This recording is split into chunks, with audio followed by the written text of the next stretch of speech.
Você já ouviu falar sobre UPART? Se não, não se assuste. Não é nada que vai atrapalhar sua vida, já que se trata apenas de uma sigla em inglês para artefato fora do lugar, e é usado para fazer referência a objetos da antiguidade que foram descobertos e que intrigam cientistas até hoje, pois além de terem sido encontrados em contextos incomuns, muitos são de funções desconhecidas, enquanto outros apresentam ter sido objetos tecnologicamente avançados para a época. Vamos conhecer alguns desses curiosos objetos e lugares? Número 1, os aviões de Quimbaya. Também conhecidos como pássaros de Otum, os artefatos de Quimbaya são pequenos objetos de ouro que pertencem ao chamado Tesouro de Quimbaya, encontrado na Colômbia e atribuído à cultura pré-colombiana Quimbaya, povo que habitou a região dos Andes colombianos e cujo apogeu se deu entre os séculos 4 e 7 de nossa era. Esses objetos têm fascinado arqueólogos, engenheiros e entusiastas da teoria dos antigos astronautas por causa de seu formato, que lembra aeronaves modernas. E teorias surgiram de todos os lados para tentar explicá-los, é claro. Enquanto a arqueologia convencional diz que são representações estilizadas da fauna local, como aves, peixes e insetos, os teóricos dos antigos astronautas, como o escritor Eric von Däniken e o produtor Giorgio Tsoukalos, entre outros, defendem sem medo a ideia de que tais objetos são realmente representações de aeronaves modernas. Alguns ainda sugerem que são miniaturas de máquinas voadoras com asas delta, lemes verticais e estabilizadores, o que se assemelha aos jatos modernos. Será que uma civilização tão antiga já possuía uma imaginação tão contemporânea? Em 94, os pesquisadores alemães Peter Belting e Augund Ibum construíram modelos ampliados desses artefatos com motor e hélice. E pasmem, eles voaram. Apesar de o experimento ter sido feito para demonstrar que os objetos poderiam representar princípios aerodinâmicos reais, os pesquisadores tiveram seu trabalho criticado por terem alterado as características originais do artefato, como, por exemplo, terem adicionado estabilizadores que não faziam parte do design original. E há ainda as opiniões de zoólogos, que dizem que tais objetos não passam de representações de animais locais, e também a de espiritualistas, que dizem que os artefatos podem ter sido símbolos espirituais ou objetos de uso ritualístico. É bom lembrar que muitas culturas antigas usavam a forma de animais voadores como metáfora de ascensão espiritual ou transição entre mundos. O que é que você acha que podem ser os artefatos de Quimbaya? Quem é que está certo nessas teorias todas? 2. A taça de Licurgo.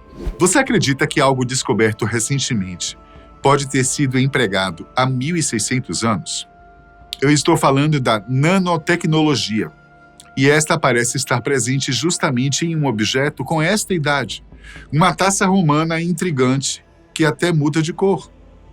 Imagine estar caminhando por uma galeria silenciosa de um museu em Londres. As luzes são suaves, o ambiente é sagrado. De repente você se depara com um objeto que muda de cor diante de seus olhos. De um lado é um verde opaco e enigmático.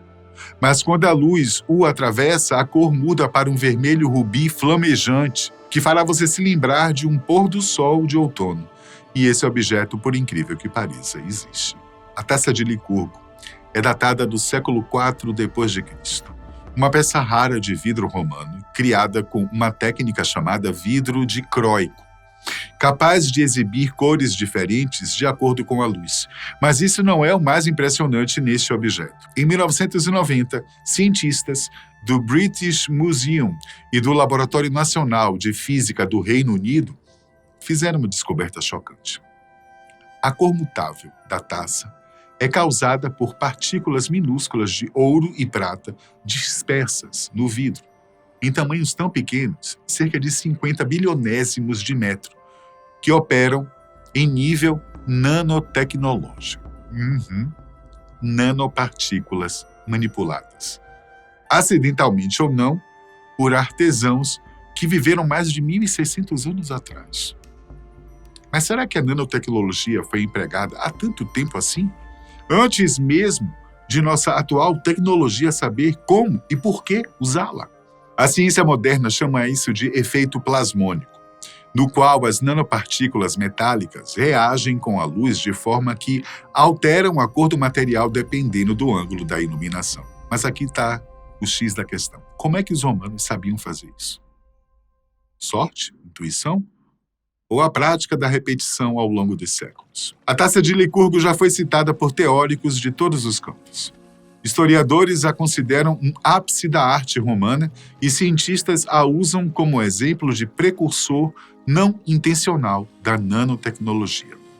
E os místicos? Eles acreditam que a taça guardava segredos alquímicos, talvez até um conhecimento perdido de manipulação da luz e da matéria. Você aí, o que é que você acha? É possível que lá na Roma antiga havia químicos que já experimentavam a nanotecnologia? Ou foi somente uma coincidência? 3. O disco celeste de Nebra.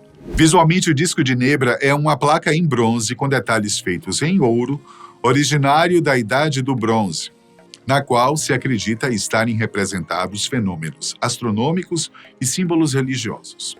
Ela é considerada como a mais antiga representação objetiva da abóbada celeste e, consequentemente, um dos achados arqueológicos mais importantes da nossa época.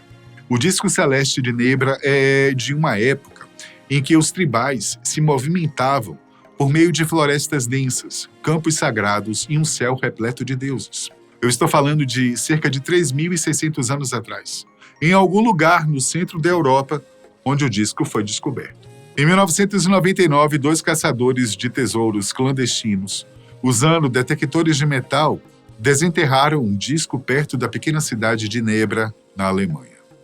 Era algo que ninguém esperava encontrar. Um círculo de bronze envelhecido, com detalhes em folha de ouro e apresentando o que parecia ser o próprio céu. Havia um sol ou uma lua cheia representada por um círculo dourado, um conjunto de estrelas, incluindo uma representação reconhecível das Pleiades, uma possível lua crescente e arcos, que pareciam marcar a movimentação do Sol no horizonte.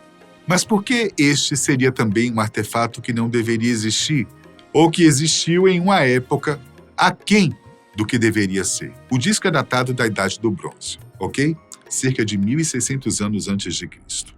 No entanto, ele representa um conhecimento astronômico sofisticado para ela, algo que a ciência acreditava ser muito mais recente. A precisão dos arcos solares sugere que seus criadores entendiam os solstícios e a migração anual do Sol, conceitos que, até então, julgava-se que sociedades tão antigas não dominavam de forma tão detalhada.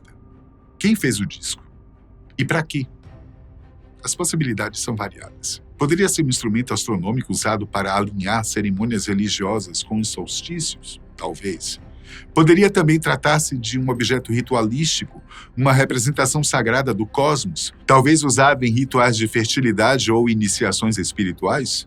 Ou, quem sabe, um amuleto de poder, carregando a sabedoria dos céus, reservado a reis, xamãs ou sacerdotes. E não pode faltar, claro, teorias de outro mundo, que sugerem que o disco é uma mensagem antiga sobre um conhecimento que não se originou aqui, uma herança de viajantes misteriosos, extraterrestres ou civilizações esquecidas. O disco de Nebra hoje é considerado o primeiro mapa estelar conhecido da humanidade. Ele não só desafia a linha do tempo da ciência e da cultura, como também deixa uma pergunta silenciosa no ar: o que mais nossos ancestrais sabiam e que nós esquecemos? 4. O aço de Damasco. O aço de Damasco é famoso pelas lâminas onduladas, com padrões que lembram a fluidez da água ou os veios da madeira. Mas sua beleza não era apenas estética. Essas lâminas uniam flexibilidade e dureza, algo raro na época. Eram afiadas como navalhas e, ao mesmo tempo, resistentes a impactos, uma combinação que parecia quase mágica. Apesar do nome, o aço não era produzido originalmente em Damasco, na Síria, mas ali era um importante centro de comércio, onde as espadas feitas com esse material se tornaram famosas. Acredita-se que o segredo vinha da Índia e do Sri Lanka, onde se produzia um tipo especial de aço chamado woods. uma liga com alto teor de carbono, que era fundida em pequenos pedaços e depois forjada lentamente. As lâminas feitas com Woods apresentavam padrões naturais e propriedades superiores, mas o processo exato de sua fabricação foi mantido em segredo e transmitido oralmente entre mestres ferreiros, tornando-se uma tradição quase mística. Durante a Idade Média, especialmente entre os séculos IX e XVII, o aço de Damasco era usado principalmente em espadas e facas de elite, muitas vezes atribuídas a guerreiros árabes, persas, otomanos e cruzados. Uma espada de Damasco era símbolo de status, poder e prestígio. Para se ter uma ideia do poder da espada, crônicas da época atribuíam feitos quase lendários a essas armas. Diziam que poderiam cortar outras lâminas ao meio ou até mesmo dividir um fio de cabelo no ar. Agora, o maior mistério em torno do aço de Damasco está no fato de que o conhecimento sobre como produzi-lo se perdeu em algum ponto da história. Por volta do século XVIII, a técnica desapareceu. Talvez devido à escassez do minério específico ou à perda da tradição oral entre os artesãos. Desde então, cientistas e metalurgistas modernos têm tentado recriar o verdadeiro aço de Damasco, mas sem sucesso absoluto.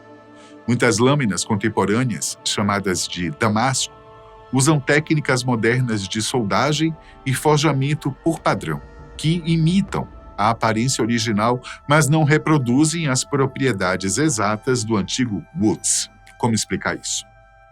Será que utilizavam um tipo de minério que não existe mais? Ou seria mesmo uma técnica tão peculiar que não se podia ser espalhada por conta de uma espécie de direito autoral? 5.